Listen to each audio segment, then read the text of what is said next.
good morning and welcome. What a nice crowd. You certainly got quiet quickly. Kind of surprised me. Can you hear me all right? Clear the back? Yeah, thank you. Well, for a business school, you know, it doesn't get much better than this. Having the world's greatest investor come to your campus is quite an honor. Warren Buffett is chairman of Berkshire Hathaway, a holding company whose investments range from Geico Insurance, American Express, and Coca-Cola, to Borsheim's jewelry store in his hometown of Omaha, Nebraska. Mr. Buffett has been described as the god of value investors and the Michael Jordan of the investing game. He began his first investment partnership in the mid-1950s with $100 of his own money. A few years later, he began investing in a struggling Massachusetts textile mill called Berkshire Hathaway. Through Berkshire, he started putting capital into other businesses, chiefly insurance, which generated cash streams for more investments, which have done very well indeed, as we all know. From a share price of about $18 in 1965, Berkshire today trades around $69,100 a share. I think I'm going to go out and buy about 100 shares.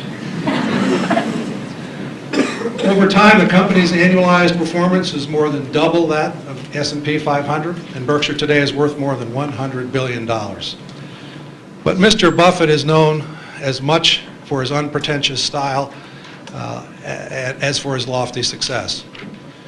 He has become a champion of investors and is legendary for his aversion to corporate doublespeak. He is rare among CEOs in that he cheerfully admits his mistakes.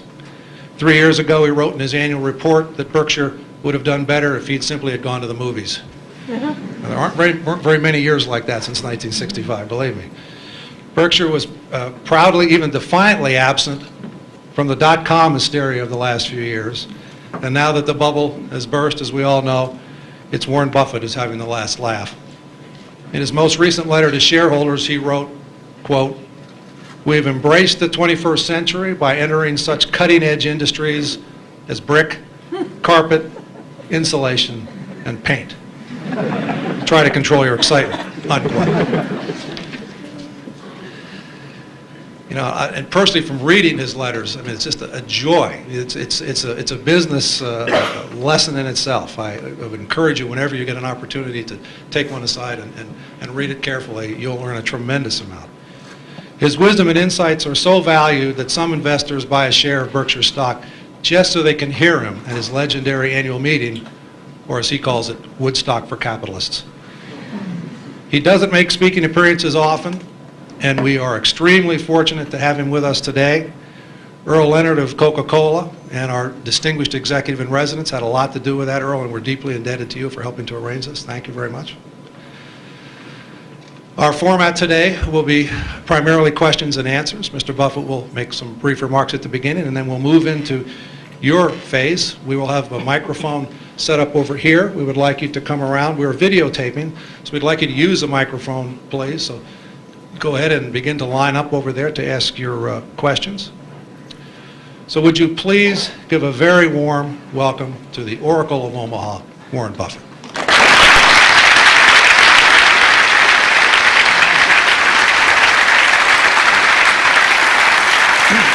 Your mic, so you can go anywhere you want. Okay. Yeah, right. Thank you. Testing. 1 million, 2 million. Great. Okay.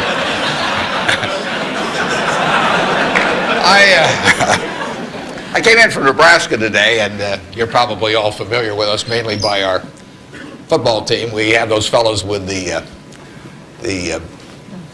big white helmets with those red ends on them. I asked one of our starters the other day, what's the N stand for? And he said, knowledge. We make it tough on them, though. I mean, you don't coast through Nebraska just because you're a football player. They major in agricultural economics. And there's a two-question final for all of the players. And first question is, what did old MacDonald have? And they were giving that to one of our potential Heisman Trophy winners the other day, and he started to sweat. Finally, he brightened up. He said, farm. Professor, delighted, of course. You don't want to flunk a Heisman candidate. So he said, you're halfway home. He said, just one more question. He said, how do you spell farm? now the guy really starts to sweat. He looks at the ceiling and he looks around. Finally his face brightens up and he says, E-I-E-I-O. So watch for that guy this year. He'll be dynamite. I really want to talk about what's on your mind, so we're going to do a Q&A in a minute. There's a couple questions I always get asked.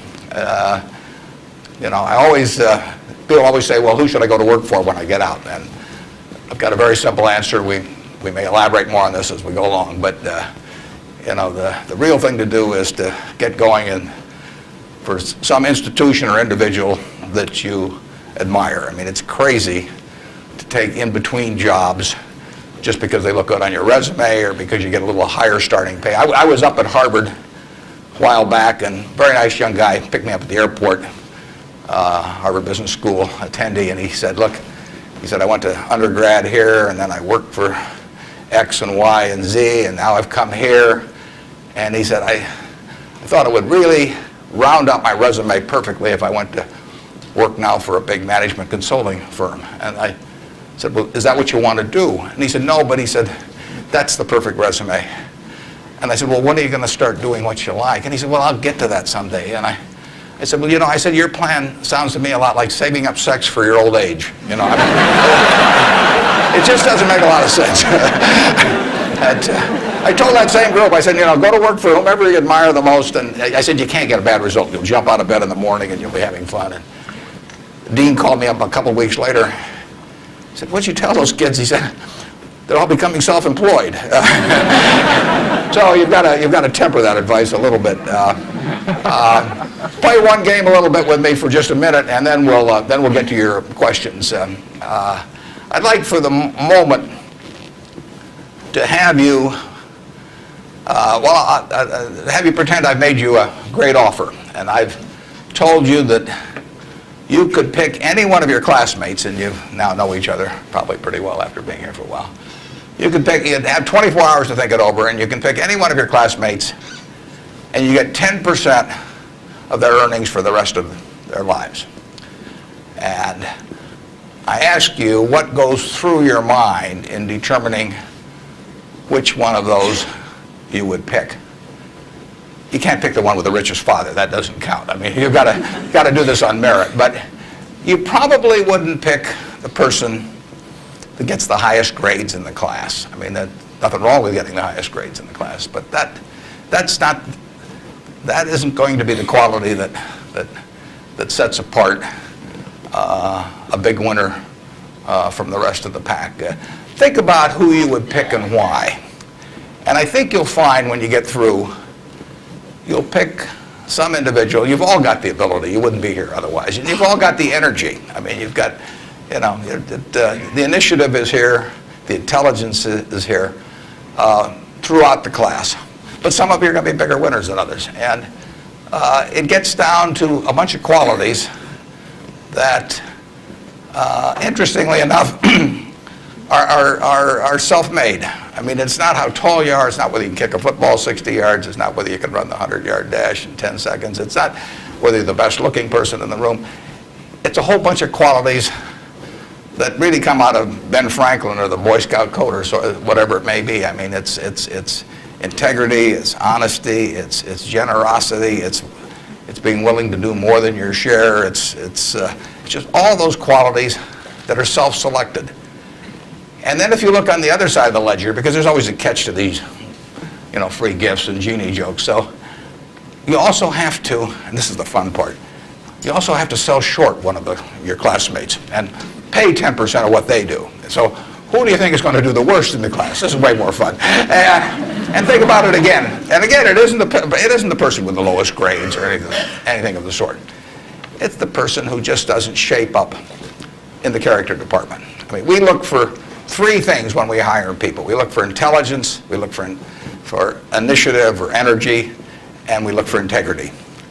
And if they don't have the latter, the first two will kill you. Because if you're going to get somebody without integrity, you want them lazy and dumb. I mean, you don't want them smart and energetic. So it's that third quality, but everything about that quality is your choice. You can't change the way you are wired much, but you can change a lot of what you do with that wiring. And it's the habits that you generate now on those qualities, or those negative qualities. I mean, the person who always, claims credit for things they didn't do, that always cuts corners, that you can't count on. I mean, in the end, those are habit patterns.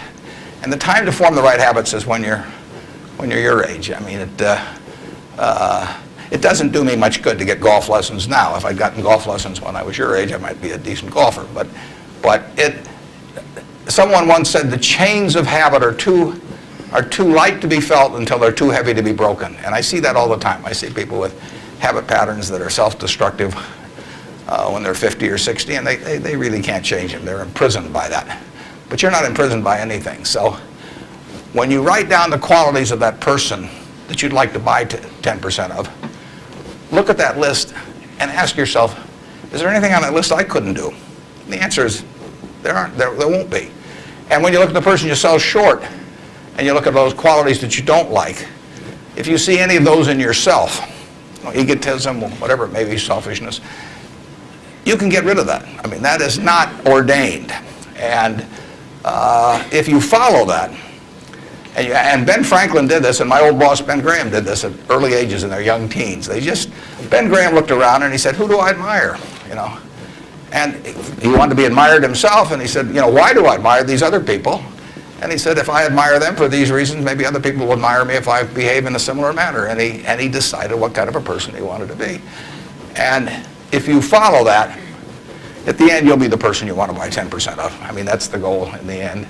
And it's something that's achievable by everybody in this room. So that's the end of the sermon. Now let's talk about what's on your mind. And you can ask anything. The only thing I won't tell you is what we're buying or selling or about. I don't even tell myself that. I mean, I write it down, and then it's like the Coca-Cola formula. There's only 2 people can get into the trust department and find out what they are, and I don't know who the 2 are. So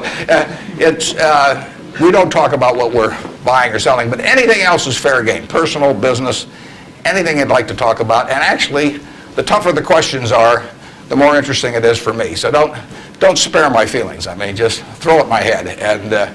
And with that, let's. I guess we've got a microphone. Is this the only microphone, or is there one on this? This is the only microphone. Okay. Right here. To ask a question, you'll need to come down to this microphone. Just stand in line, and I'll be Regis Philbin, and you can. Yes. I have an old-fashioned belief that I should expect to make money in things that I understand. And when I say understand, I don't mean understand, what the product does or anything like that. I mean understand what the economics of the business are likely to look like 10 years from now or 20 years from now. I know, in general, what the economics of, say, Wrigley chewing gum will look like 10 years from now. The internet isn't going to change the way people chew gum. It isn't going to change which gum they chew. If you own the chewing gum market in a big way, and you've got Double Mint and Spearmint and Juicy Fruit, those brands will be there 10 years from now. So I can't pinpoint exactly what the numbers are going to look like on Wrigley, but I'm not going to be way off if I try to look forward on something like that. That evaluating that company is within what I call my circle of competence. I understand what they do, I understand the economics of it, I understand the competitive aspects of the business. There can be all kinds of companies that have wonderful futures, but I don't know which ones they are. I've given talks in the past where I carry with me a 70-page, tightly printed list, and it shows 2,000 auto companies. Now, if at the start of the 20th century, you had seen what the auto was going to do to this country, the impact it would have on the lives of then your children and grandchildren and so on. It transformed the American landscape. But if those 2,000 companies, 3 basically survive, and they haven't done that well many times. So how do you pick 3 winners out of 2,000? I mean, it's not so easy to do. It's easy when you look back, but it's not so easy looking forward. So you could have been dead right on the fact that the auto industry, in fact, you probably couldn't have predicted how big an impact it would have. But you wouldn't have, if you'd bought companies across the board, you wouldn't have made any money, because the economic characteristics of that business were not easy to define. I've always said the easier thing to do is figure out who loses. And what you really should have done in 1905 or so, when you saw what was going to happen with the auto, is you should have gone short horses. There were 20 million horses in 1900, and there's about 4 million horses now. So it's easy to figure out the losers. You know, the loser is the horse. But the winner was the auto overall. But 2,000 companies just about failed. A few merged out and so on. There were 3 companies, auto companies, in the Dow Industrials in the 1920s and 30s. Studebaker, Nash Kelvinator, and Hudson Motor. Now those names are all familiar to me, and maybe some of them are familiar to you, but they're not making any cars. You know, they didn't make money, and yet at one time they were in the Dow 30. They were the aristocrats of American business, and they got creamed. So figuring out the economic characteristics of the winners in a wonderful business is not easy. In North Carolina, you know, Orville and Wilbur took off, or I guess Orville took off and Wilbur watched. I'd have been Wilbur. But if you could have seen the future of the airline business from that point forward and how that would transform things, you know, it would have blown you away. And it's excited people, incidentally, ever since. But if there had been a capitalist at Kitty Hawk, he should have shot Orville down. I mean, because it's done nothing but cost investors money. There were over 400 airplane companies in the 1920s and 30s alone. There was in Omaha. There was in Nebraska. We were the Silicon Valley, apparently, of aircraft. And they all disappeared. It's been a terrible business. At the end of 1991, if you'd added up the aggregate earnings from all airline companies with billions poured in, since Wilbur and Orville were down there, they came to less than zero. The number of passengers went up every year. You know, the importance of the industry was dramatically increased decade by decade, and nobody made any money. So figuring out the economic consequences, TV, I think there's, 20, 25 million sets a year sold in the United States. I don't think there's one of them made in the United States anymore. I mean, you'd say TV set manufacturer, what a wonderful business. I mean, everybody, you know, nobody had a TV in 1950, or thereabouts, 45 to 50. Everybody has multiple sets now. Nobody in the United States has made any real money making the sets. They're all out of business. You know, the Magnavoxes, the RCAs, all of those companies. Radio was the equivalent in the 20s. Over 500 companies making radios in the 1920s. Again, I don't think there's a U.S. radio manufacturer at the present time. But Coca-Cola, you know, what was it, 1884 at Jacobs Pharmacy or whatever, the fellow comes up with something. A lot of copiers over the years. But now you've got a company that is selling roughly 1.1 billion 8-ounce servings of its product, not all Coke, Sprite, and some others, daily throughout the world 117 years later. So understanding the economic characteristics of a business is different than predicting the fact that an industry is going to do wonderfully.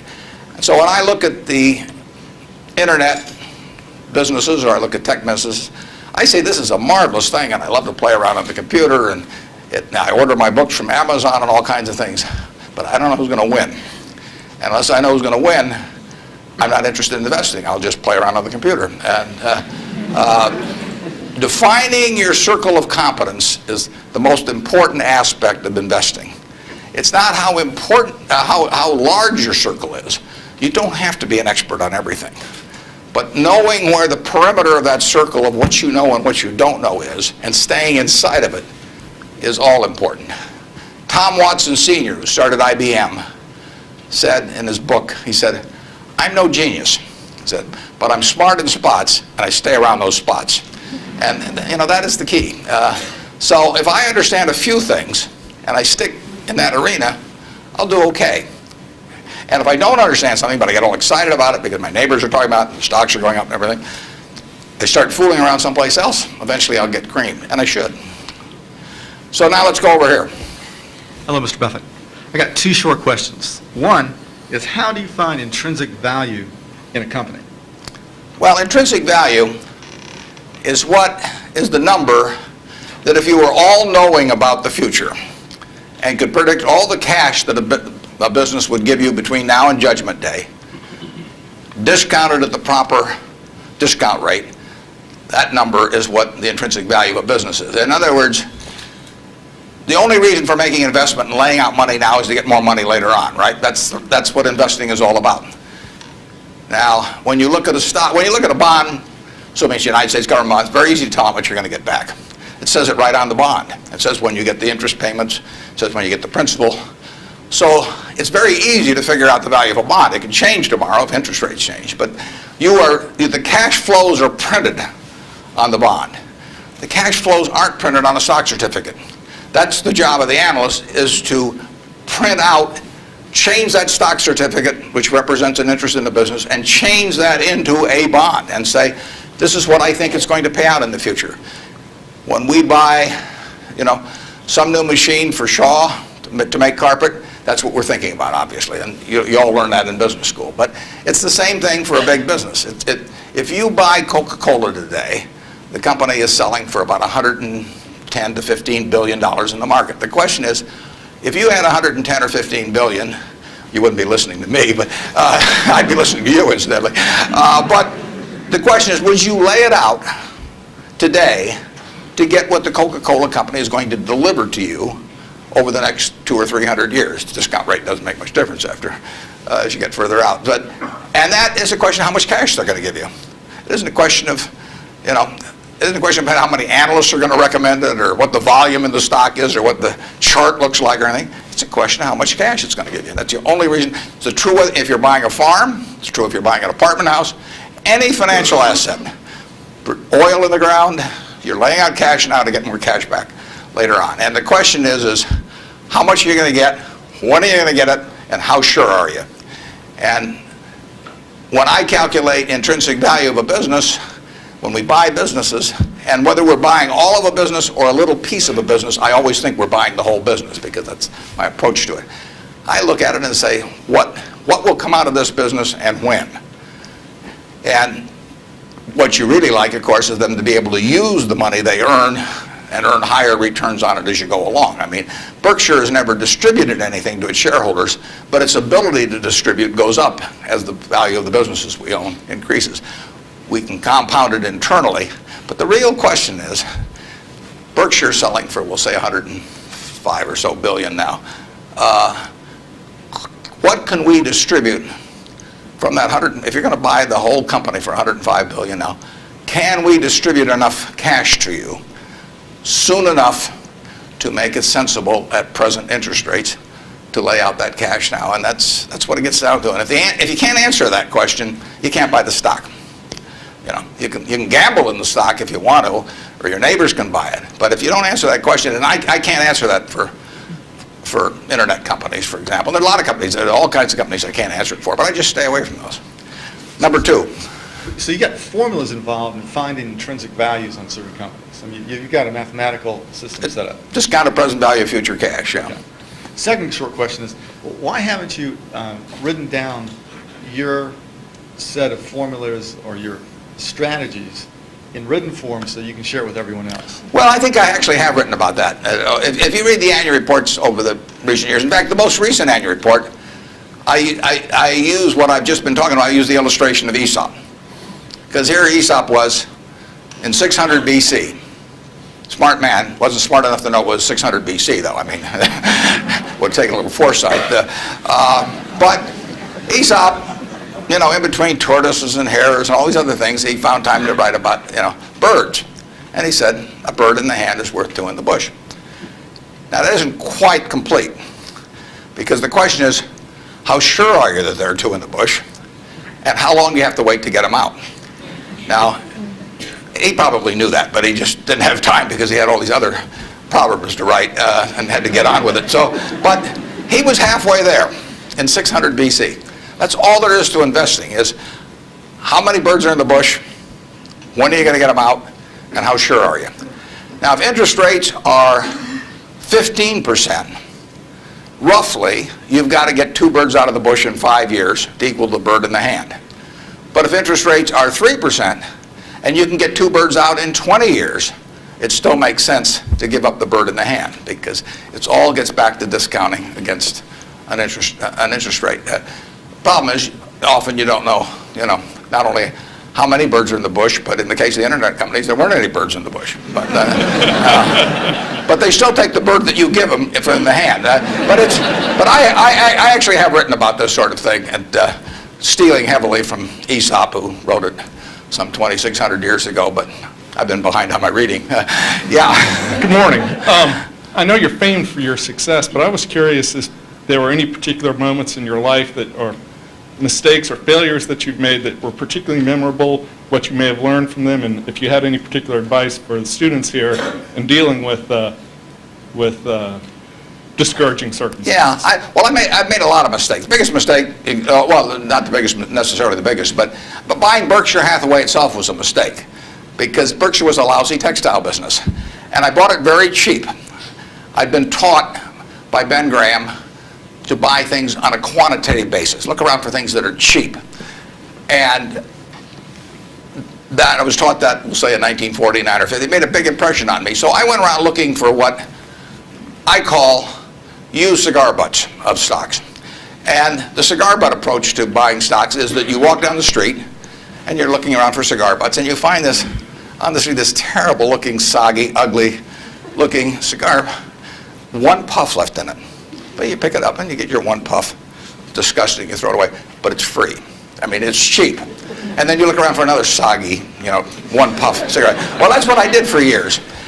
It's a mistake. Although you can make money doing it, but you can't make it with big money. It's so much easier just to buy wonderful businesses. So now I would rather buy a wonderful business at a fair price than a fair business at a wonderful price. But in those days, I was buying cheap stocks. And Berkshire was selling below its working capital per share. You got the plants for nothing, you got the machinery for nothing, you got the inventory and receivables at a discount. It was cheap. So I bought it. And 20 years later, I was still running a lousy business, and that money did not compound. You really want to be in a wonderful business, because the time is the friend of the wonderful business. You keep compounding, it keeps doing more business, and you keep making more money. Time is the enemy of the lousy business. I could have sold Berkshire, perhaps liquidated it, and made a quick little profit, one puff. But staying with those kind of businesses is a big mistake. So you might say I learned something out of that mistake, and I would have been way better off taking what I did with Berkshire is I kept buying better businesses. I started an insurance business, See's Candy, the Buffalo, all kinds of things. I would have been way better doing that with a brand new little entity that I'd set up rather than using Berkshire as the platform. Now I've had a lot of fun out of it. I mean, everything in life seems to turn out for the better, so I don't have any complaints about that, but it was a dumb thing to do. I went into U.S. Air. I bought a preferred stock in 1989. As soon as my check cleared, the company went into the red and never got out. I mean, it was really dumb. I mean, I've got an 800 number I call now whenever I think about buying an airline stock. I call them up any hour that, fortunately, I can call them at 3 in the morning, and I just dial it and I say, my name's Warren, I'm an aeroholic, and I'm thinking about buying this thing, and then they talk me down. I mean, it takes hours sometimes, but it's worth it, believe me. If you ever think about that buying an airline stock, call me and I'll give you the 800 number, because you don't want to do it. But we got lucky in terms of how we eventually came out on it. But it was a dumb decision, all mine. And I've done biggest in terms of opportunity cost, eventual costs. I bought half interest in a Sinclair filling station when I was about 20 with a guy I was in the National Guard with, and I had about $10,000 then, and I put $2,000 in, and I lost it all. So that was 20%, and that means that the opportunity cost is now $6 billion of that filling station, which is a big price to pay for, getting to wipe a few windows and a few windshields and things like that. So actually, I like it when Berkshire goes down, because it reduced the cost of that mistake on an opportunity cost. But the biggest mistakes we've made by far, biggest mistakes I've made by far are mistakes of omission and not commission. I mean, it's the things I knew enough to do, they were within my circle of competence, and I was sucking my thumb. And that is really, those are the ones that hurt. They don't show up anyplace. I probably cost Berkshire at least $5 billion, for example, by sucking my thumb 20 years ago, or close to it, when Fannie Mae was having some troubles, and we could have bought the whole company for practically nothing. And I don't worry about that if it's Microsoft because I don't know it. Because Microsoft isn't in my circle of competence. And so I don't have any reason to think I'm entitled to make money out of Microsoft or out of cocoa beans or whatever. But I did know enough to understand Fannie Mae, and I blew it. And that never shows up under conventional accounting. But I know the cost of it. I know. You know, I passed it up. And those are the big, big mistakes. And I've had plenty of them. And unless I tell you about them in the annual report, and I resist the temptation sometimes, unless I tell you about them in the annual report, you're not going to know it because it doesn't show up under conventional accounting. But omission is way bigger than commission. There's big opportunities in life have to be seized. We don't do very many things, but when we get the chance to do something that's right and big, we've got to do it.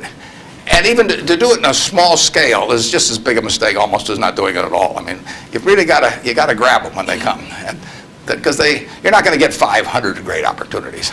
You would be better off if when you got out of school here, you got a punch card with 20 punches on it, and every financial decision you made, you used up a punch. You'd get very rich because you'd think through very hard each one. I mean, you went to a cocktail party and somebody talked about a company, you didn't even understand what they did or couldn't pronounce the name, but they'd made some money last week and another one like it. You wouldn't buy it if you only had 20 punches on that card. There's a temptation to dabble, particularly during bull markets. In stocks, it's so easy. You know, it's easier now than ever because you can do it online. You know, just you click it in and maybe it goes up a point and you get excited about that and you buy another one the next day and so on. You can't make any money over time doing that. But if you had a punch card with only 20 punches, you weren't going to get another one in the rest of your life, you would think a long time before every investment decision. And you would make good ones and you'd make big ones. And you probably wouldn't even use all 20 punches in your lifetime, but you wouldn't need to. Yep. Mr. Buffett, good morning. In your comments about making mistakes and errors like that, can you talk a little bit about your sell discipline when you're in a position and you feel like it's no longer good? You know, what criteria to use when you just finally abandon it? Yeah, when I started out, the sell situation has changed over the years, because when I started out, I had way more ideas than money. I mean, I would go through Moody's manual. I went through it page by page, and then I went through it again page by page. And I found stocks in there that I could understand that were selling at like 2 times earnings, even 1 times earnings. Well, when you only have $10,000, that can get a little frustrating. And if you don't like to borrow money, which I never like to borrow money, so I was always coming up with more ideas than I had money. So I had to sell whatever I liked least to buy something new that just was compelling to me. And for a long time, I was in that mode. And now our problem is we have more money than ideas. If you look at our annual report, which is on the internet at our homepage, BerkshireHathaway.com, you'll see something in the back called the Economic Principles of Berkshire. And you will see, which I believe in setting out for my partners. They are my partners. I don't look at them as shareholders. I look at them as partners. They're going to be my partners for life. So I want to tell them how I think. And if they don't agree with the way I think, that's fine. But I don't want them to be disappointed in me. You know. So I lay out there and I say, in terms of our wholly owned businesses, we're not going to sell no matter how much anybody offers us for them. I mean, if somebody offers us 3 times what something is worth at See's Candy, the Buffalo News, Borsheim's, whatever it may be, we're not going to sell it. I may be wrong in having that approach. I know I'm not wrong if I owned 100% of Berkshire, because that's the way I want to live my life. I've got all the money I could possibly need. You know, it just amounts to a change in the newspaper story on my obituary and the amount of money that the foundation has. And to break off relationships with people I like and people that have joined me because they think it's a permanent home, to do that simply because somebody waves a big check at me would be like selling one of my children because somebody waved a big check. So I won't do that. And I want to tell my partners I won't do it so that they're not disappointed in me. More and more with certain stocks, we've got that approach. Now, if we were chronically short of funds and had all kinds of opportunities coming, we might have a somewhat different approach. But our inclination is not to sell things unless we get really discouraged perhaps with the management, or we think the economic characteristics of the business change in a big way. I mean, and that happens. So, but we're not going to sell simply because it looks too high, in all likelihood. I mean, you can't make that 100%, but that's the principle under which we're operating. We're generating right now $5 billion of cash a year at least. So it's $100 million every week. And, just not, we've been talking here half an hour and I haven't done a damn thing. It's, the real question is how do you put it out intelligently? And if we were selling things, it'd be just that much more. So there may come a time when that would change. But we want to, and I have partners, shareholders, partners, who would say, if you can get 3 times what See's Candy's worth, why don't you sell it? And that's why I want to be sure before they come in, they know how I think on that. I mean, they're entitled to know that. You really want, think for a minute, if you're going to get married, and you want a marriage that's going to last. Not necessarily the happiest marriage, or one that Martha Stewart will talk about or anything, but you want a marriage that's going to last. What quality do you look for in a spouse? One quality. Do you look for brains? Do you look for humor? Do you look for character? Do you look for beauty? No. You look for low expectations. I mean, that is the marriage that's going to last. Both have low expectations. I mean, and I want my partners to be on the low side on expectations coming in because I want the marriage to last. It's a financial marriage when they join me at Berkshire, and I don't want them to think I'm going to do things that I'm not going to do. So that's our guiding principle. The advice is all free, and your marital advice, everything else. Next. Good morning. Mr. Buffett, I have a question regarding evaluation of the soundness of investment. In recent years, it appears that the use of tax sheltering in corporation is increasing, and such, reputable companies like UPS and others are involved in court battles over shelters with IRS. And as we know, most of these transactions are fairly artificial, but yet there is a profit there. From the investor perspective, do you think it's beneficial for investor that the company that they invest are involved in those shelters? And if so, do you think it would be helpful if those transactions are disclosed in statements, meaning the notes to statements? I'm not sure I got that 100%. George, could you? I will repeat. Earl, did you? Shortly. Yeah. If you think that involvement of corporations that you invest or anybody for that matter invest in tax shelter, which is by some definition... tax shelters? Right. I've never used one. I'm not saying so. I'm asking if you know that corporation is involved in such activity that is beneficial in short term, would you think that that's helpful for investors? Well, there are perfectly legal ways to shelter taxes. I mean, we did and still do, but we were one of the earliest ones to go in for low-income tax housing credits. In fact, I met with first President Bush about that one, and that benefits us to a mild degree. It's not a big element of Berkshire. I mean, it's peanuts in terms of Berkshire's overall value, but it is a congressionally ordained tax benefit. I wouldn't call it exactly a shelter. It's a tax benefit that Congress has decided they're willing to offer businesses, and because they think it's the best way to generate low-income housing. So we participate in something, but it's not a big factor in what we do. And but there's nothing wrong with that. And then if you get into tax evasion, I mean, that's a whole different game. At that point, they ought to go to jail. But certain businesses, some insurance companies are reincorporated in Bermuda, and you can save a lot of taxes. You have to meet certain other tests which we wouldn't want to meet. But if we were willing to meet those other tests, there's nothing illegal or immoral about us moving to Bermuda. We're not going to do it. And but if the restrictions weren't there, I mean, the tax code is the rule book, and you follow the rule book. I think some of the things people do in terms of bending that rule book get very close to fraud, and sometimes cross the line into fraud. And when they do, I think they ought to be prosecuted. But that's another game. And Incidentally, there has been more pushing on that, I would say, in the last 5 years, and certainly was my experience earlier. And there are more,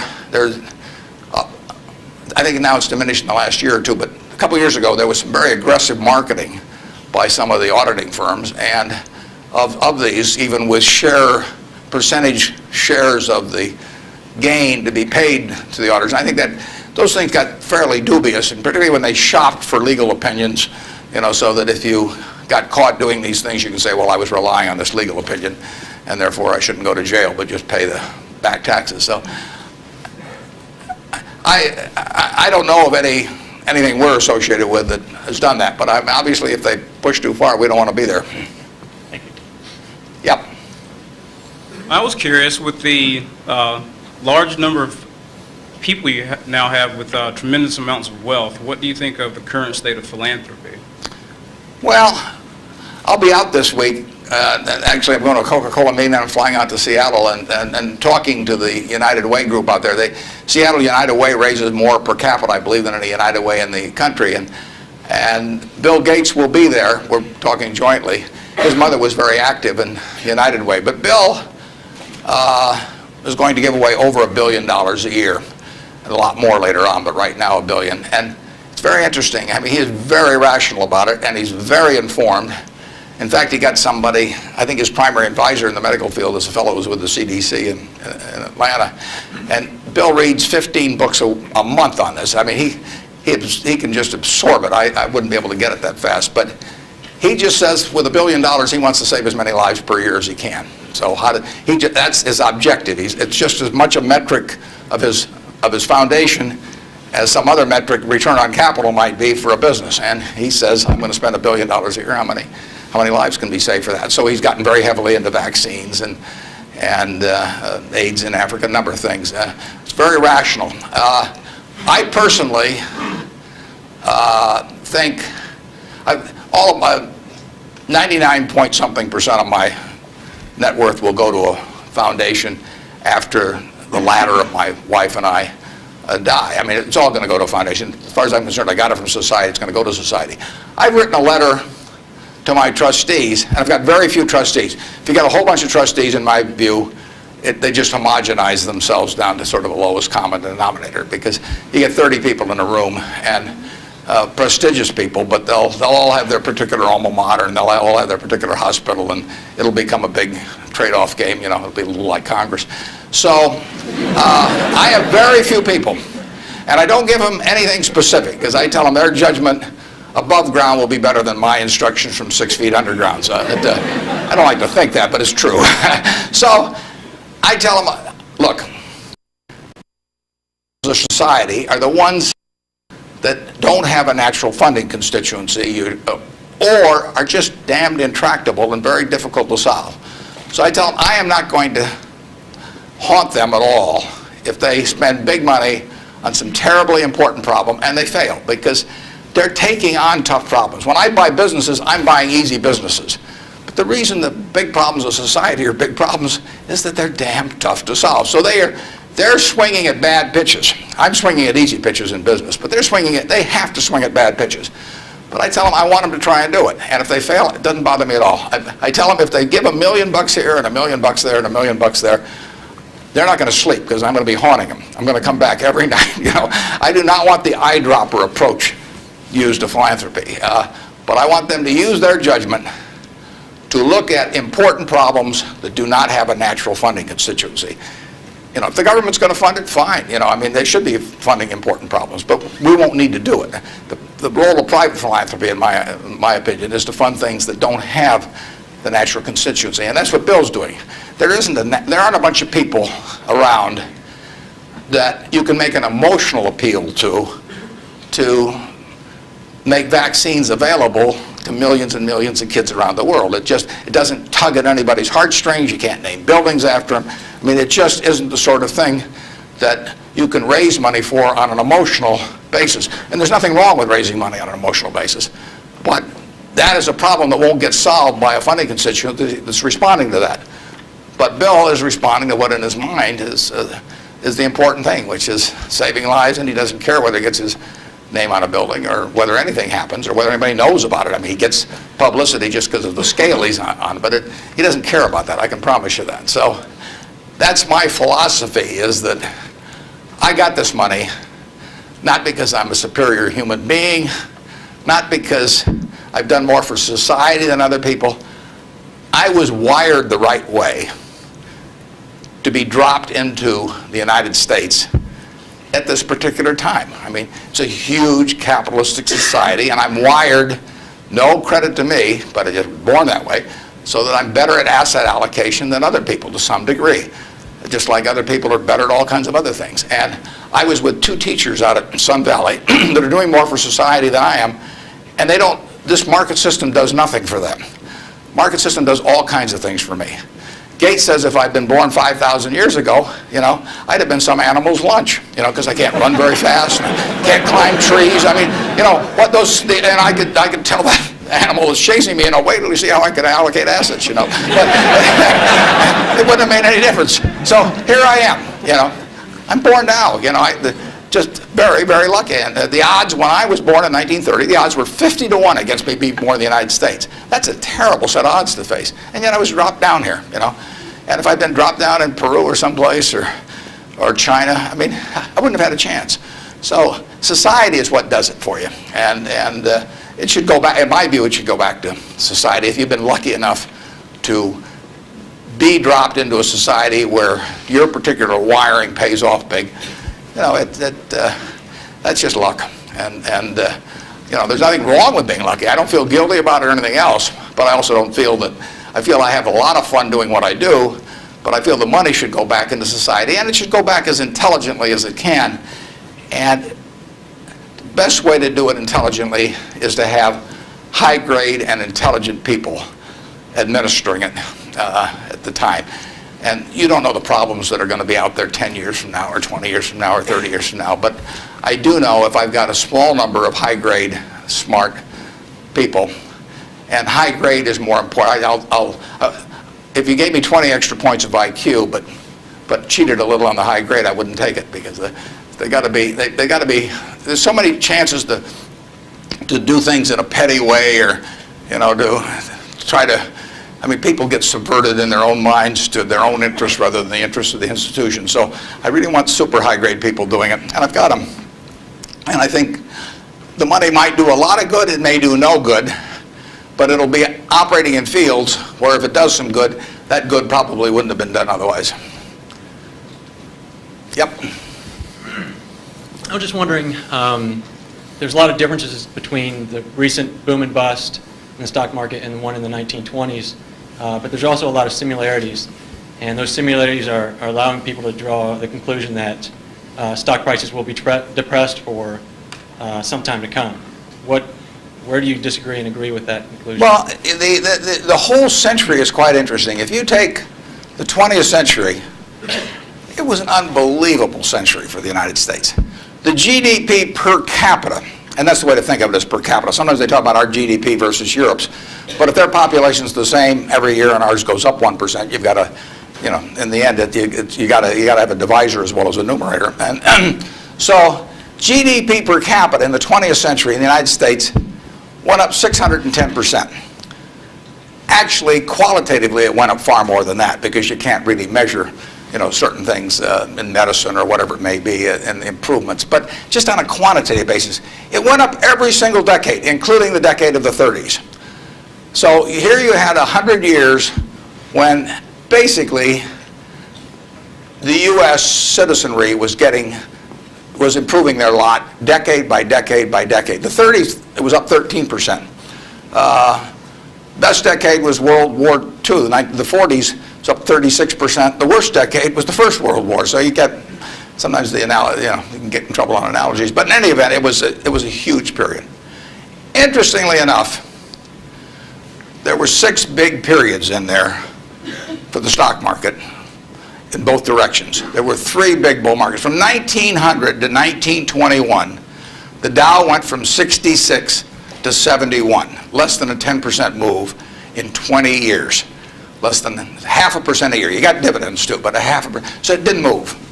From 21 to 29, as you point out, it went it went from 71 to a high of 381 in September of 1929. Went up 500%. Well, obviously, the well-being of the country didn't go up 500% during that period. And the well-being of the country went up a whole lot more than 10% during that first 21 years. So you got this very uneven development. Then from September 1929 until the end of 1948, the Dow went from 381 to about 180. It was cut in half.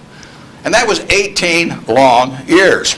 And yet the per capita GDP was moving right up during this whole period. So the economy was doing fine. From 48 to 65, the Dow went again from about 180 up to close to 1,000. Again, 5 for 1, which was far outstripping it. From 65 to 81, the Dow went down, literally. Well, again, per capita GDP. And then we've had this last period where it's gone up terrifically. If you take the whole 100 years, it went up 180 for 1. Every $1,000 became 180,000. But 43 and 3/4 years were those 3 big, huge bull markets, and 56 and a quarter years were periods of stagnation. All in an economy that was doing fine, year after year after year. 56 and a quarter years, net, the Dow was down a couple hundred points during that period, and the other 43 and 3/4 years made up the rest of this move from 66 to 11,000 some on the Dow. So you say to yourself, how could it be that you could have a country that was doing better and better and better and better? Citizens were living, every generation was living better than the one that preceded it. But you had these huge changes, big gains a few times, long periods of stagnation. 20 years, I mean, that's a long time to do nothing. The answer is that investors behave in very human ways, which is they get very excited during bull markets and they look in the rearview mirror and they say, I made money last year, I'm going to make more money this year, so this time I'll borrow, or the neighbor says, I wasn't in last year when that neighbor was dumber than I made a lot of money, so I'm going to go in this year. So they're always looking in the rearview mirror.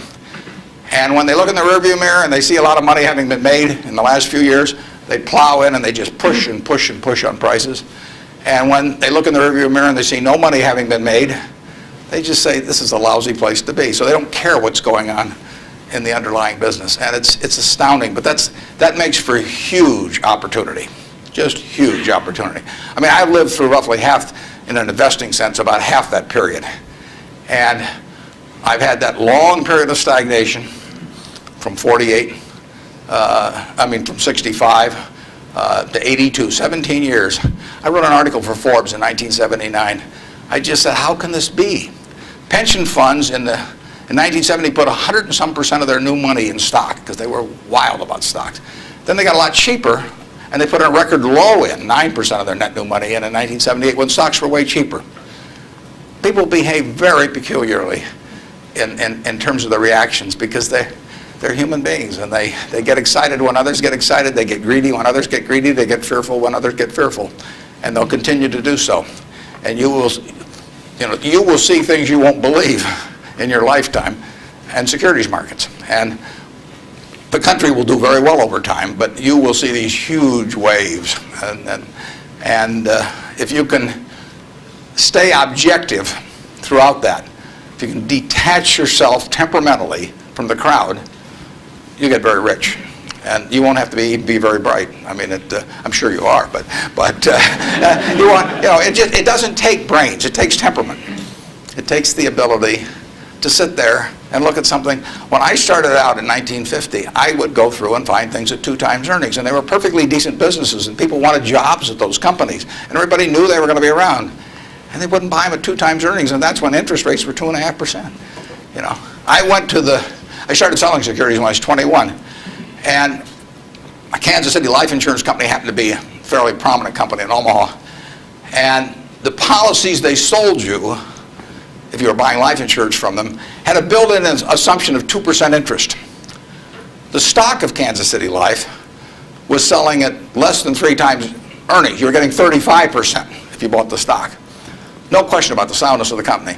I went to the local agent. I figured, hell, I ought to be able to sell him a few shares of stock. I mean, the guy ought to understand it. He's got his whole life invested in this company. I went to the local agent who'd been with him for 20 years, and his name was Moose. And I said, Mr. Moose, I said, You're selling these policies with 2%. You may even have a few members of your own family, and you can buy into this company whose paycheck you depend on every month, and whose future your beneficiaries of these life policies depend on, and who you're selling them, a 2% investment on, and you can get 35% on your money. He said, stocks aren't any good. And I couldn't sell you, I was a lousy salesman. I mean, well, you have to start with that. But it just blew me away. It blew me away. I thought, sometimes I used to wonder if I was nuts, But those things, the same thing happened. I mean, in 1964, the Dow closed at 864. At the end of 1981, 17 years later, it closed at 865. It moved 1 point in 17 years. Now, that's not a big move. And that, you can't believe how discouraged people were during that period. But, people were living better. So things can go on a long time that don't make sense. But they do come to an end. I mean, the internet thing, you had these companies selling for many billions of dollars that had practically no prospects of making any money. That's a bubble. But Herb Stein one time said, anything that can't go on forever will end. Now that seems pretty, but think about that. And particularly think about it next time you're inclined to do something just because the stock's gone up a whole lot, and your neighbor's made money or something. You've got to be, you just have to sit and think objectively and think about, would I buy this whole business? If it's an internet company that's got 100 million shares out and selling at 100, that's $10 billion. Is it worth $10 billion? If it's worth $10 billion, it's got to be able to give you, 700 or 800 million next year. And if it doesn't give you 700 or 800 million next year, it has to give you maybe 10% more than that the year after and continue to. There aren't a lot of businesses that can do that. And people just go crazy. And of course, it's fun. I mean, it's like that sign they put in brokerage offices that says, avoid hangovers, stay drunk. It's just so much fun to keep playing. But you got to do sensible things to get good results. Yeah. Next. Well, we got 3 people standing there, so let's do the 3 that are standing there. Okay. Good morning, sir. Hi. Hi. I was wondering what your opinion is of the Federal Reserve and their actions taken recently. Do you feel they've done enough to boost the economy? Yeah, well, I'm a fan of Alan Greenspan's over time. I've known him for a long, long time. We were on a board together at Cap Cities, and Alan is a very, very smart guy. He is motivated, in my opinion, entirely by what is good for the United States, the people of the United States. And so you couldn't have a better person in there. And the problem he may have is that because his tenure in office has been associated with this incredible bull market, that even though he wouldn't have claimed credit for it, that people might associate it because of the importance of the Fed generally. They might associate with him, so they may, if things don't work out so well, they may blame him as well. But I think his policy has generally been very good. You have to understand one thing about the Fed is that it's not as powerful as the mystique would make it. Its brake is better than its gas pedal. When the Fed wants to put on the brakes, we go through the windshield. I mean, the economy just, they can put on the brakes. Paul Volcker did it. He broke inflation by doing it. But I mean, when he put on the brakes in that period around 1980, I mean, people hated him. He was crucified for it, but it was the right thing to do. And he could do it. He did it all by himself. And and it was the only way because of the momentum that inflation was generating. It was the only thing it was what was needed then. Enormously unpopular. It's much harder for a Greenspan to put on the brakes because nobody wants him to put on the brakes, plus he's so visible. But he's put them on sort of gradually. But stepping on the gas pedal, he does not necessarily get the same result. It may help, but there are 1,000 other variables operating. And as you see in Japan, you can get down to 0 interest rates and you can't stimulate anything. So it isn't like the Japanese haven't read the same books we've read about economics. I mean, they've read Keynes and they've read the whole thing. So we're not smarter than they are. We don't have any secrets they don't have, but they don't know how to get their economy going. And, their GDP there has been gone no place, in the last 5 years, and there's still problems around. So easy money doesn't solve everything, but Greenspan could very well get blamed for the fact that he hasn't solved everything, and it's just not in his power to solve it. He can help in various ways, but I don't think you could have anybody better, and I think he's done the right thing to this point, but the right thing may not be quite as effective as people may hope that it would be. In economics, you always want to ask, and then what? You'll read in the paper, well, what happens if the Japanese start selling our government bonds, or what happens if they dump the dollar? They can't dump the dollar. There's no way to dump dollars. You can, or at least dollar assets, because if the Japanese want to sell our government bonds, if they sell them to us, they get a time deposit or a demand deposit at Citi, or they still own a dollar asset.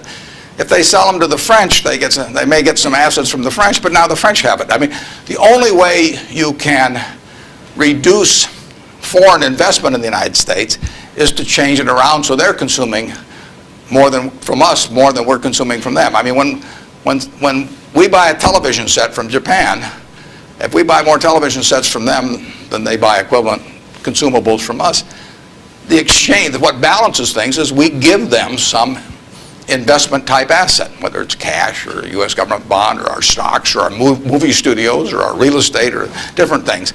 And the only way that reverses is when we start running a trade surplus, which we're miles away from. So logically, if you read classic economics, you would believe that our currency would have been weaker over the recent years, and that it would be weak now. But there are other things operating, and that's one of the problems about economics, is there's never just one variable. There's usually hundreds of variables, and they operate with different impact at different times. I mean, it's not like a physics formula. I mean, well, I guess it would be if you got into the Heisenberg principle or something like that. But the formula has a lot of the same variables year after year, but the relative importance of those variables and how they interact with each other is never exactly the same. And that's what we find out, the Japanese find out, everybody finds out. And foreign currency, or the value of our dollar and currency rates, are defying what you would expect based on history. But as somebody said, if history were a perfect guide, the Forbes 400 would all be librarians. They just go and look it up in the books, and they'd always know all the answers. But history doesn't repeat itself, as Mark Twain said. History doesn't repeat itself, but it rhymes. I mean, things come back, but they don't quite come back in the same form. And we'll understand all this perfectly in a few more years, why the dollar's behaved the way it has. But I think it would be useful net for the U.S. if the dollar were less strong. Yes, Mr. Buffett, thanks for taking my question. My question pertains to small business, and my family's been in the truckload sector of transportation for about 50 years. And as you talked about the airline industry and all the mergers and acquisitions and things going on, and a lot of the smaller players being tossed out of the market, what do you see for people that, like in this room, for students that want to start a small business, and maybe they want to start in a business that is somewhat of a commodity type business, but as businesses, the large corporations get larger and their efficiencies increase, how can a small business compete with these people? Yeah, in many areas, small businesses have an advantage. In other businesses, scale has a huge advantage. And I mean, you don't want to be a tiny carbon steel producer. On the other hand, when mini mills came along and learned how to use scrap more effectively than the older methods of making steel, they actually had an advantage. So scale is a huge advantage in some businesses. It's, the largest airlines haven't won. Southwest Airlines has won, starting with, just a few planes flying down there between Houston and Dallas. And they have become bigger, but their ambition hasn't been to be the biggest. And, they probably buy their fuel just as cheap as United, and they probably bought it, when they're a lot smaller. Walmart is a classic example. I mean, who would have thought 25 years ago, 30 years ago, I mean, here was Sears with a 100-story plus building in Chicago, had access to money far cheaper than Sam Walton. I mean, Sam Walton's credit was not as good as Sears. Every supplier wanted to do business with Sears. Nobody had ever heard of Sam. Every real estate developer who was developing a new shopping center went first to Sears, and Sam got the short end. So here's a guy starting in Bentonville, Arkansas, and he kills them. over time. Just plain kills them. And disadvantage in buying, disadvantage in borrowing, disadvantage in real estate. Advantage, Sam Walton, and his ability to inspire, in the end, hundreds of thousands of people to be enthusiastic about going to work and doing the right things over time. So I would be just as optimistic about small business generally. Now, there's certain areas where scale is just plain important. But I see no disadvantage. We intentionally at Berkshire, we have 112,000 employees, more in Georgia than in any other state in the union, incidentally. We employ a lot near Dalton, and we employ a lot of people in Macon at Geico. And we intentionally, with our 112,000 employees, we probably have, I don't know how many business units, but lots. And we only have 13.8 people at headquarters. I'm not the 0.8, incidentally. I resent it when people think that. I'm a full, but we have one woman that works 4 days a week. And that's all we have at headquarters, 112,000 people, 105 billion a market cap. But we intentionally keep our units small. We think, we want them to have the nimbleness, the responsiveness to the customer particularly, that will turn them, that essentially will more than offset anything that the scale of having maybe a little more purchasing power or something will develop. We own a home furnishings business in Utah, run by a fellow named Bill Child. He was featured in Fortune about one issue ago. The cover story was God in Business. Bill was the #1 illustration. Bill took that business from his father-in-law when it was doing $250,000 a year, and he now has over half the business in Utah in his field, about close to $400 million. He built it by thinking about the customer. And the truth was, he was competing with Sears, he was competing with Levitt's, was a huge furniture retailer in the past. He was competing with everybody. But all he thought about from the moment he got up in the morning was, how do I take care of my customer? And that wins. We have a business in Omaha, some of you may have heard of. It's the largest home furnishing store in the world. In Omaha, which only has a SMSA of 650,000 people. It's on 72 acres. It does $325 million in one location, which happens to be $500 for every man, woman, and child in the SMSA, but it draws from beyond that. That business comes about, or has resulted, from an investment of $500 in 1937 by a woman who walked out of Russia in 1921. She walked out, got on a peanut boat, landed in Seattle with a tag around her neck. She couldn't speak one word of English. The American Red Cross looked at the tag. It said Fort Dodge, Iowa. They got her to Fort Dodge, Iowa. She couldn't pick up the language. She was there 2 years. She said she felt like a dummy. So she came to Omaha because there were other Russian Jews there, and she'd at least have somebody to talk to. Her little girl started school, Frances. Frances would come home at night and teach her mother the words she learned in school that day. That's how this woman, Rose Blumpkin, learned the English language, but from her daughter from kindergarten on, teaching her the words. She brought 7 siblings over from Russia, one at a time, $50 every time she saved $50. She sold used clothing and other works. She got her 7 siblings over, her mother and father, and by 1937, 16 years after she got here, she saved $500. She got on a train, went to Chicago, to the American Furniture Mart, which was this huge, impressive thing. She was smart as hell, but she thought like a peasant in a way, and she saw this building and she decided to name her company the Nebraska Furniture Mart. She went in and bought $500 worth of, she bought about $2,000 worth of merchandise. All the way back to Omaha, she worried because she thought, I owe $1,500, and she only had a $500 equity. So she got to Omaha. She took the bed, the sofa, the refrigerator out of her own home to sell fast so she could get the money so she could pay on time. She took that business and built it from that start. No one would sell to her. She went into court 4 times because the carpet manufacturers tried to keep her from selling at a discount, and she went into court and told the judge, because she figured out ways to buy this stuff in various nefarious ways from had other people buy it for her, and she said, look, I pay $3 a yard for this carpet. Brandeis sells it for $6.98. She says, I sell it for $3.98. Just tell me, Judge, how much you want me to rob people. She defended herself. Papers wrote it up. The judge bought carpet from her the next day. I mean, it was marvelous. Brandeis isn't selling anymore. They were the huge department store in Omaha. She put everybody out of business. And the punchline, she worked till she was 103. She sold me the business when she was 89. And she didn't have an audit. I went out to see her one afternoon.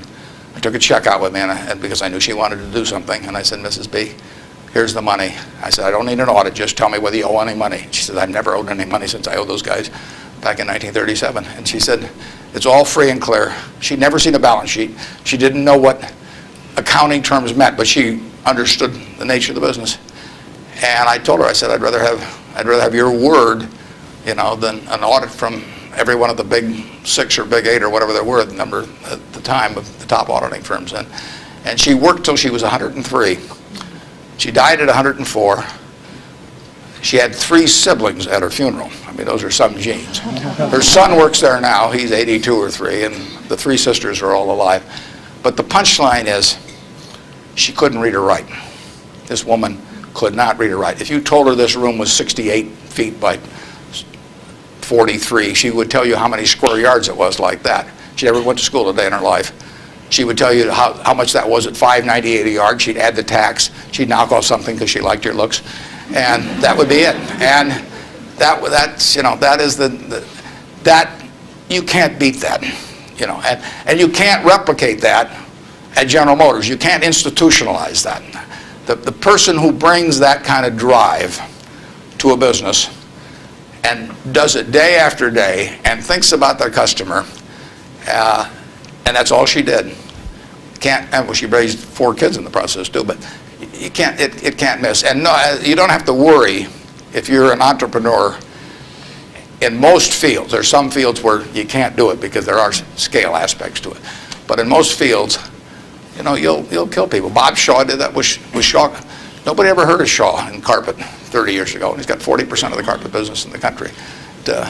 So it's a great field of opportunity out there, and I don't know about trucking specifically, but I wish you the best on it. And you won't be at a disadvantage in many fields if you're small, and you'll actually have an advantage.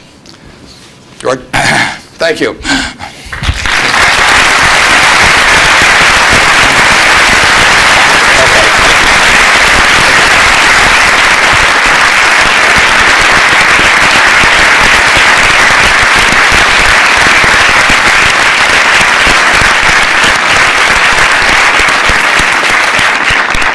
Mr. Buffett, thank you very much for sharing your wisdom and your ideas and your wonderful stories with us today. We are truly honored and pleased that we've had this opportunity to get to know you a little bit better. I'd like to thank a couple people before we conclude for helping with the logistics. Associate Dean Bob Gatewood, our Director of Alumni Relations, Marie Garrison. Thank both of you. David Dodson, our Director of Communications. There was a lot of work and effort went into this, and I thank all of you for all that you've done. And Earl, again, thank you for helping make this possible. Mr. Buffett, we have a parting gift for you, but it needs to be placed into context before we show you what it is. In your most recent newsletter to your annual report to the shareholders, you discussed some of the things that you look for in making acquisitions, and one of the things you talked about was owners. You look for owners who care who they sell to, and that was important to you. I'd like to quote from your report. When a business masterpiece has been created by a lifetime or several lifetimes of unstinting care and exceptional talent, it should be important to the owner what corporation is entrusted to carry on its history. A little bit further down you say, how much better it is for the painter of a business Rembrandt to personally select its permanent home than to have a trust officer or uninterested heirs auction it off. Well, we believe that many of these words apply to you as well. You too have created a business masterpiece. You too have created a Rembrandt. What we have today is a lighthearted portrait, a lighthearted characterization that we hope captures some of the business milestones in your career, and we hope also captures some of that quick-witted humor that you demonstrated today. It was painted by a good friend of ours and a well-known artist, lives here locally, Alan Campbell. Alan is with us, and he will help unveil it today. Alan, please come down. Now, when he unveils this, please understand that you're not going to be able to see the detail of this from where you're sitting, but we would invite you to come down and walk past it as you leave today. Alan. If you're going to speak, come over to the microphone, please.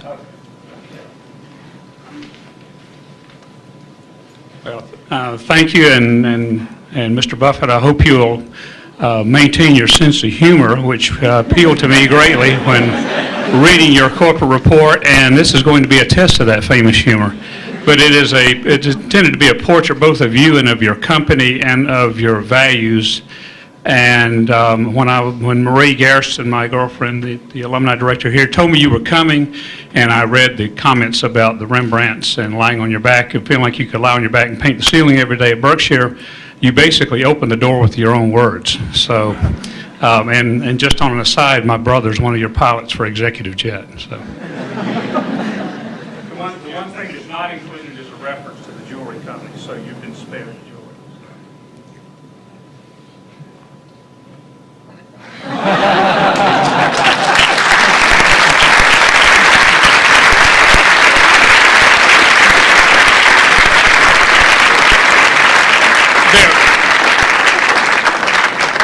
This is based on a very famous Rembrandt self-portrait, if anybody's information. Mr. Buffett will sign autographs. If you've got books with you you'd like him to sign, we'll set up a table down front here as for the next 15 or 20 minutes. If you'd like to take a picture, if you've got a camera with you, please come on up. Don't hesitate. And thank you all for coming and participating today. It was a wonderful event. Thank you very much.